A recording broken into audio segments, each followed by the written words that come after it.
ഗലാത്യർക്കെഴുതിയ ലേഖനം 1-ാം അധ്യായം 13-ാം വാക്യത്തിൽ പൗലോസ് തൻ്റെ പഴയകാല ജീവിതത്തെപ്പറ്റി ഒറ്റ വാക്കിൽ പറഞ്ഞതത്രേ: യഹൂദമതത്തിലെ എൻ്റെ മുമ്പത്തെ നടപ്പ് നിങ്ങൾ കേട്ടിട്ടുണ്ടല്ലോ. ഞാൻ ദൈവത്തിൻ്റെ സഭയെ അത്യന്തം ഉപദ്രവിച്ച് മുടിച്ച വ്യക്തിയാണ്.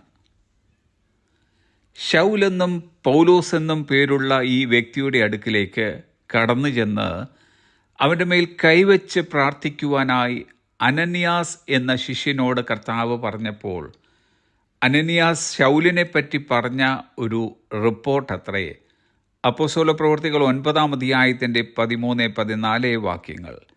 കർത്താവേ, ആ മനുഷ്യൻ യെരുശലേമിൽ നിന്റെ വിശുദ്ധന്മാർക്ക് എത്ര ദോഷം ചെയ്തു എന്ന് പലരും പറഞ്ഞ് ഞാൻ കേട്ടിരിക്കുന്നു.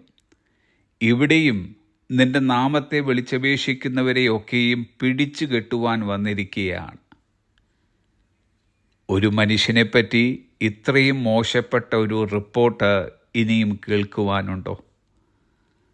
സമൂഹം അംഗീകരിക്കാത്ത, ഒരു നല്ല കുടുംബത്തിൽ കയറ്റുവാൻ കൊള്ളരുതാത്ത, ദയയും കരുണയും ലേശം പോലും തീണ്ടിയിട്ടില്ലാത്ത ഈ കൊടും ക്രൂരനായ ശൗലിനെപ്പറ്റി യേശു കർത്താവ് അനന്യാസിനോട് പറഞ്ഞതത്രേ: നീ പോക, അവൻ എൻ്റെ നാമം ജാതികൾക്കും രാജാക്കന്മാർക്കും ഇസ്രായേൽ മക്കൾക്കും മുമ്പിൽ വഹിപ്പാൻ ഞാൻ തെരഞ്ഞെടുത്തിരിക്കുന്ന ഒരു പാത്രമാകുന്നു. മറ്റുള്ളവരുടെ നോട്ടത്തിൽ ശൗൽ കൊള്ളരുതാത്തവനെങ്കിൽ ദൈവം അവനെ കൊള്ളാകുന്നവനായി കണ്ടു. മറ്റുള്ളവർ ശൗലിനെ തെരഞ്ഞെടുക്കുവാൻ യാതൊരു യോഗ്യതയുമില്ല എന്ന് വിധി എഴുതുമ്പോൾ ദൈവം അവനെ തെരഞ്ഞെടുത്ത ഒരു പാത്രമായിരുന്നു. ഏതാനും വർഷങ്ങൾക്കുള്ളിൽ ലോകത്തെ സ്പർശിക്കാൻ ദൈവം പൗലോസിനെ ഉപയോഗിക്കും. എന്നാൽ ആദ്യം പൗലോസിൻ്റെ മേൽ കൈവച്ച് പ്രാർത്ഥിക്കാൻ ദൈവം അനന്യാസിനെ നിയോഗിച്ചയക്കുന്നു. യാതൊരു പ്രതീക്ഷയും അർഹതയുമില്ലെന്ന് തോന്നുന്ന ചില ശൗലുമാർ നമ്മുടെയും ജീവിതത്തിൻ്റെ വഴിത്താരയിൽ വരാറുണ്ട്. അവരോടടുക്കുവാൻ നമുക്ക് ഇതുവരെയും മനസ്സ് വന്നിട്ടില്ല. അത്രയ്ക്കും അവർ ക്രൂരന്മാരും ദാക്ഷിണ്യമില്ലാത്തവരുമായിരിക്കാം. എന്നാൽ ദൈവം അവരെ കണ്ടിരിക്ക കൊണ്ടും തിരഞ്ഞെടുത്തിരിക്കുന്നത് കൊണ്ടും നാം അവരെ എഴുതി തള്ളരുത്.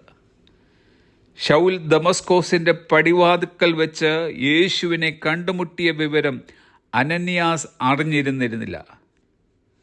നാം കണ്ടുമുട്ടേണ്ടുന്ന പലരെയും ദൈവം ഇതിനോടകം കണ്ടുമുട്ടിയിട്ടുണ്ട്, അവർ യേശുവിനെയും.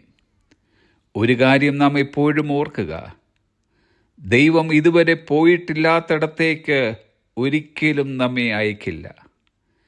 ഒരു ദേശത്തേക്ക് ദൈവം നമ്മെ അയക്കുമ്പോൾ ഓർക്കുക, നമുക്ക് മുന്നമേ ദൈവം അവിടെ എത്തിക്കഴിഞ്ഞിരിക്കുന്നു. ഒരു വ്യക്തിയുടെ അടുക്കലേക്ക് പോകുവാൻ ദൈവം നമ്മോട് പറയുമ്പോൾ ഓർക്കുക, ദൈവം ആ വ്യക്തിയെ സന്ദർശിച്ചു കഴിഞ്ഞിരിക്കുന്നു. Have A blessed day.